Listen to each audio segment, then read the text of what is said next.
Hi అండి, welcome back to Lakshmi sweet home. అందరికీ నమస్తే అండి. ఈరోజు వరలక్ష్మి వ్రతానికి కావలసిన సామాగ్రి ఈరోజు మీతో నేను షేర్ చేసుకుంటున్నానండి. చాలామందికి ఇవి తెలిసి ఉండొచ్చండి. తెలియని వాళ్ళకైతే ఈ వీడియో నేను చెప్తామనుకుంటున్నానండి. ఓకేనా? అయితే శ్రావణ మాసం విష్ణుమూర్తికి చాలా ఇష్టమైన మాసం అంట. ఎందుకంటే విష్ణుమూర్తి మనకి శ్రావణ మాసంలో జన్మించారని శాస్త్రాలు చెప్తున్నాయండి. అందువల్లే లక్ష్మీదేవికి ఎక్కువగా ఈ మాసం అంటే చాలా ఇష్టం అండి. లక్ష్మీదేవి వరలక్ష్మి రూపంలో ఈ మాసంలో మనకి పూజిస్తాము. పౌర్ణమికి ముందు వచ్చే శుక్రవారం నాడు కానీ, ఆ రోజు కుదరకపోతే శ్రావణ మాసంలో ఇతర శుక్రవారాల నాడు కానీ ఈ వరలక్ష్మి వ్రతాన్ని ఆచరించవచ్చు. ఇంతకీ ఆ వరలక్ష్మి వ్రతాన్ని కావలసిన పూజా సామాగ్రి, వాటి అవసరం ఏమిటో ఇప్పుడు మనం తెలుసుకుందామండి. ఓకేనా? పూజ చేయటానికి సిద్ధం చేసుకోవలసిన సామాగ్రి అండి. ఇప్పుడు ఉండే పరిస్థితిలో మనము బయటికి వెళ్ళే స్థితిలో లేము కదండి. అయితే చాలా సింపుల్గా మనం చేసుకోవాలండి. అది ఎలా చేసుకోవాలో ఇప్పుడు మనం తెలుసుకుందాం. వరలక్ష్మి అమ్మవారి పటం, ఈ పటాన్ని ఎంపిక చేసుకునే విషయంలో కొన్ని జాగ్రత్తలు పఠించాలండి. ఎందుకంటే పటంలో అమ్మవారి నిలబడి కాకుండా కూర్చున్న పద్మములో కూర్చొని ఉంటారు కదండి. ఆకుపచ్చని చీరతో, వెనుకాల కలశాలతో, అటు ఇటు ఏనుగులతో ఉన్న అమ్మవారి పటాన్ని పూజించటం మరింత శుభప్రదమండి. అయితే ఇక్కడ రాగి లేదా వెండి కలసం కోసమండి పూజ చేసుకోవడానికి రాగి లేదా వెండిది కలసం అయితే ఉండాలి. 2 కొబ్బరికాయలండి, ఒకటి కలసం మీద ఉంచినందుకు, మరొకటి అమ్మవారికి నివేదన చేసినందుకు.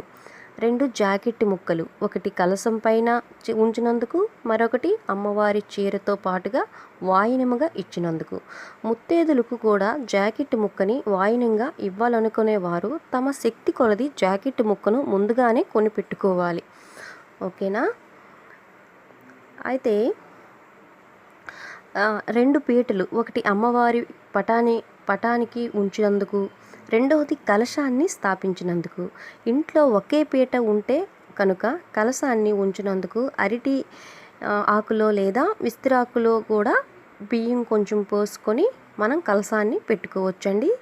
ఏమీ తప్పులేదు. 1/2 కిలో బియ్యం, ఈ బియ్యాన్ని పీట లేదా ఆకు మీద పోసి దాని మీద కలశాన్ని నిలపాలి.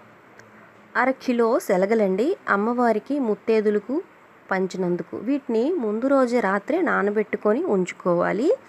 అయితే ముఖ్యంగా అమ్మవారికి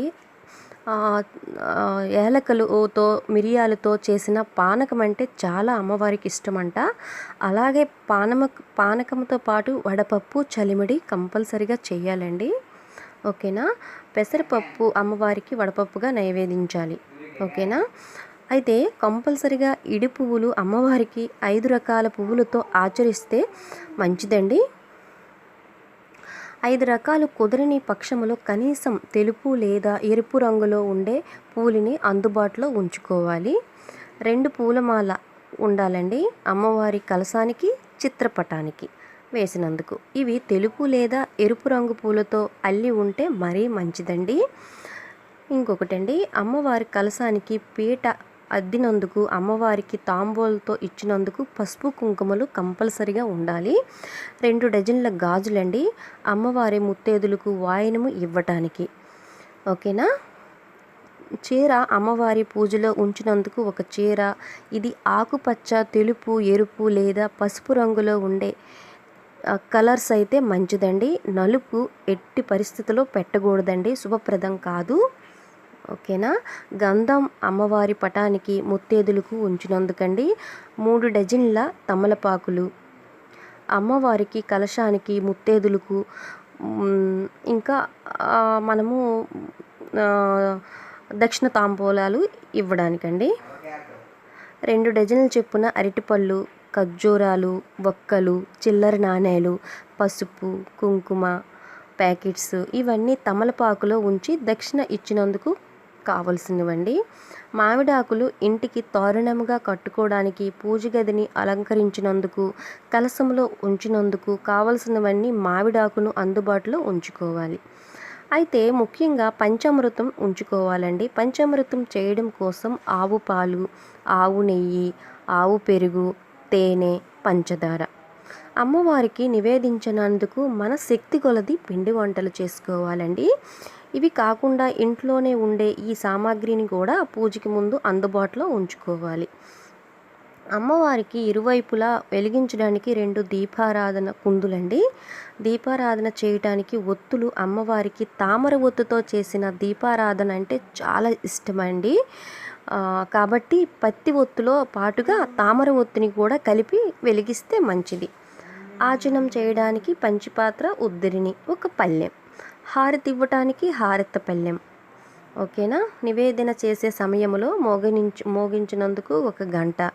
ఇక వీటితో పాటుగా అక్షతలు, అగరవత్తులు, దీపారాధన నూనె, నెయ్యి లేదా నూనె, అగ్గిపెట్టి వెలుగుతూ తప్పనిసరిగా మన వద్దనే ఉంటాయి కదా. ఓకేనా. అయితే ఈ వీడియో ఎలా ఉంది ఏంటనేది నాకు కింద